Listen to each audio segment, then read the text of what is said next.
촉발한 지열발전소의 부지 안전성을 검토할 TF가 처음으로 중간 보고회를 개최했습니다. 명상과 건강식단을 통해 몸과 마음을 치유하는 힐링센터가 영덕에서 문을 열었는데 각종 트라우마 치료 프로그램도 운영합니다.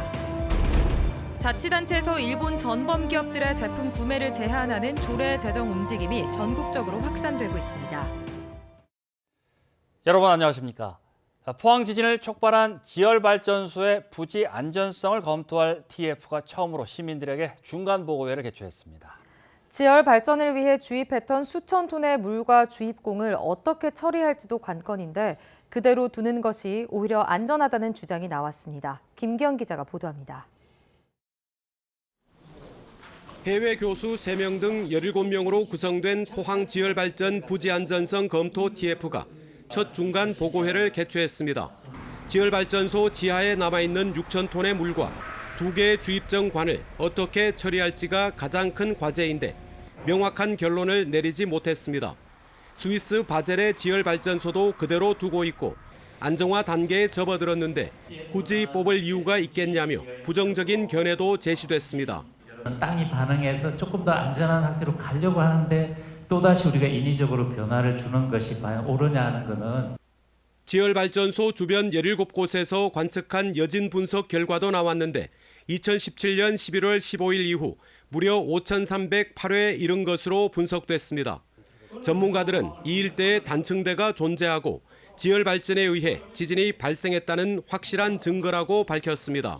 그 여진 분포를 보면 이렇게 면상으로 분포하거든요. 그것도 역시 단층이 존재한다는 증거니까 두 개가 다 PX2를 단층이 끊고 있다는 것에 강력한 증거가 되는 겁니다. TF는 추경 10억 원을 확보해 극미소 지진도 탐지할 수 있는 신부 시추공 지진계를 지하 1km에 설치해 지진을 계속 관찰할 계획입니다. 신부 시추공 지진계를 설치하는 등 이런 관측을 통해서 앞으로 추이가 어떻게 지속적으로 이 주변에 영향을 미치는지를 계속 모니터링을 할 예정입니다. 또 현재 사업자 소유인 지열발전 부지를 연구진들이 자유롭게 조사할 수 있도록 포항시나 정부가 매입할 것을 건의했습니다. MBC 뉴스 김기영입니다. 포항시와 KT, 초록우산 어린이재단은 흥해 지역 장애인과 노약자 40여 가구에 내진 테이블을 제작해 전달했습니다. 내진 테이블은 평소에는 책상으로 사용하고 내진 지진 발생 시 탁자 아래로 대피할 수 있고 낙하물에 쉽게 부서지지 않도록 제작됐습니다. 또 포항시는 어린이 지진 방재 안전 홍보대사 20명을 위촉하고 포스텍 나노 융합기술원의 교육 프로그램을 통해 안전 문화를 가정과 학교에 확산할 계획입니다. 자치단체에서 일본 전범 기업들의 제품 구매를 제한하는 조례 제정 움직임이 전국적으로 확산되고 있습니다. 이 조례를 대표 발의한 지방의원들이 다음 주 서울 일본 대사관 앞에서 기자회견 등 공동행동에 나서기로 했습니다. 홍석준 기자입니다. 경북에선 무소속 황병직 도의원이 전범기업 제품 구매 제한 조례를 준비 중입니다. 2천만 원 이하 수의계약건에 대해 전범기업 제품 구매를 가급적 피하도록 하고 구매가 불가피할 경우 관련 제품에 전범기업을 알리는 표시를 하는 게 골자입니다. 조사 결과 경상북도와 교육청에선 해마다 수억 원의 전범기업 제품을 구매하고 있었습니다.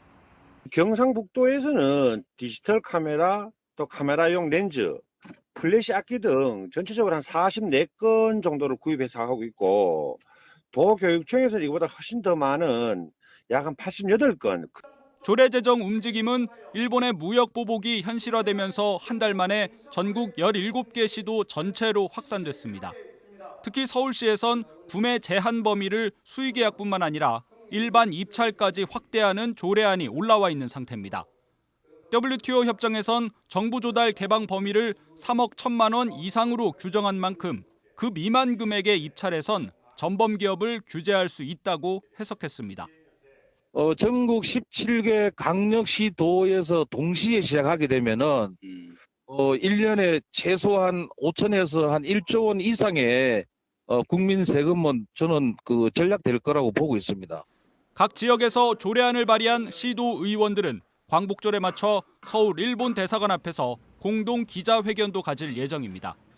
그런데 정부 입장이 아직 애매합니다. 일본이 WTO 협정에 위반된다고 주장할 수 있기 때문인데 외교부가 최근 이런 우려를 서울시 의회에 전달한 것으로 알려졌습니다. 조례가 상위 법령이나 조약에 위반되면 정부는 자치단체에 재의를 요구할 수 있는데 이번 조례에 대해선 정부가 어떤 결정을 내릴지에 벌써부터 비상한 관심이 모아지고 있습니다. MBC 뉴스 홍석준입니다. 포항 국립등대박물관은 광복절인 15일부터 항일운동과 등대의 역사 특별전을 개최합니다. 이번 전시는 3.1운동과 임시정부 수립 100주년을 기념해 열리며 근현대 등대의 역사를 한눈에 살펴볼 수 있습니다.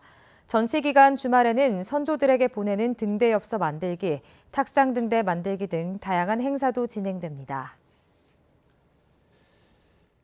휴대폰이 통하지 않는 깊은 숲속에 머무르면서 명상과 건강 식단을 통해 몸과 마음을 치유할 수 있는 힐링센터가 영덕에서 본격 운영에 들어갔습니다. 지진 등 각종 트라우마 치료 프로그램도 진행할 예정입니다. 한기민 기자가 보도합니다. 참나무와 소나무가 어우러진 울창한 숲속에 단아한 한옥 건물들이 자리 잡았습니다. 하늘에서 본 한옥의 선과 색은 여백을 살린 한 폭의 동양화입니다. 깊은 숲속이어서 휴대폰과 인터넷은 아예 연결되지 않고 TV도 없습니다. 마음을 치유하는 명상 시간. 정적 속에 바람과 매미 소리만 들릴 뿐입니다. 몸을 치유하는 식사는 음양오행에 맞춘 자연식 건강 식단으로 짜여져 있습니다. 땅의 기운을 담은 이 음식으로 몸을 운영하는 양약으로 삼겠습니다. 박수. 영덕군이 국비 등 60억 원을 들여 창수면 장육사 뒤편 나홍왕사 역사문화체험지구에 건립한 인문 힐링센터 여명입니다. 바깥에서 이렇게 스트레스 받고 잠시나마 명상을 통해서 내 마음이 편해질 수 있고 그런 프로그램이 너무 좋아서 다음에 가족들하고 함께 꼭 오고 싶은 그런 느낌을 받았습니다. 50여 명이 머무를 수 있는 이곳은 15인 이상 단체 신청을 받아 명상 외에도 기체조와 인문학 강연, 숲길 걷기 등의 프로그램을 유료로 진행하고 있습니다. 전국에서 명상을 필요로 하는 공공기관, 사업체, 회사 등에 적극 홍보하여 많은 사람들이 참여할 수 있도록 추진하겠습니다. 영덕군은 명상의 치유 효과를 살려 일반인뿐만 아니라 지진 등 재난 피해자와 소방관들을 위한 트라우마 치유 프로그램도 진행할 예정입니다. MBC 뉴스 한기민입니다. 포항 제철공업고등학교는 오늘 본관동 개축 준공식을 가졌습니다.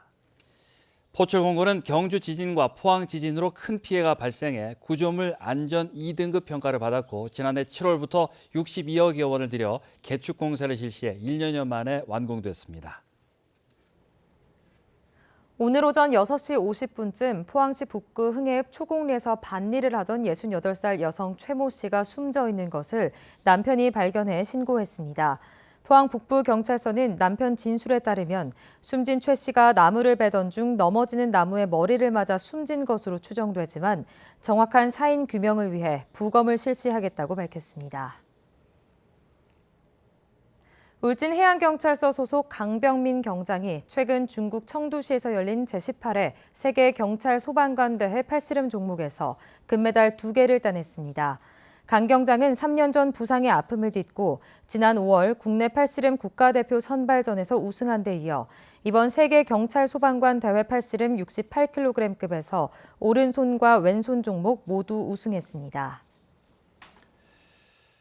제10호 태풍 크로사가 밀어올린 뜨거운 공기로 연일 푹푹 찌는 무더위가 이어지고 있습니다. 내일 오후부터는 동풍의 영향으로 경북 동해안에 비가 내리겠고 목요일까지 이어지겠습니다. 안수진 기상캐스터입니다.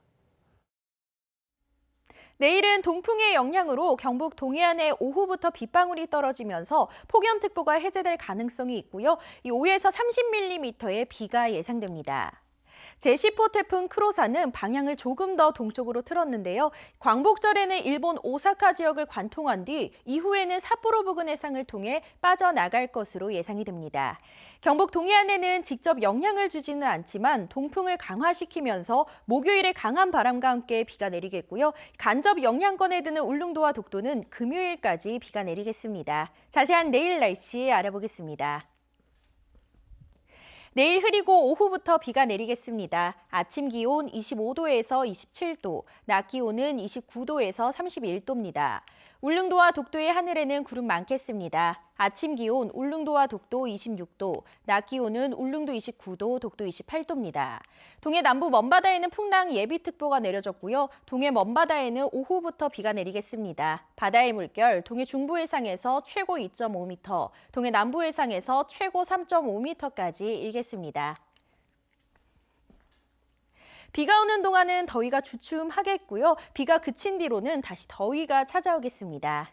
날씨였습니다. 지역 대학이 지자체와 함께 일본의 수출 규제로 피해가 예상되는 기업을 돕습니다. 영남대와 대구대, 대구가톨릭대, 경일대, 대구한의대는 경산시와 일본 수출 규제 대응 특별팀을 꾸렸습니다.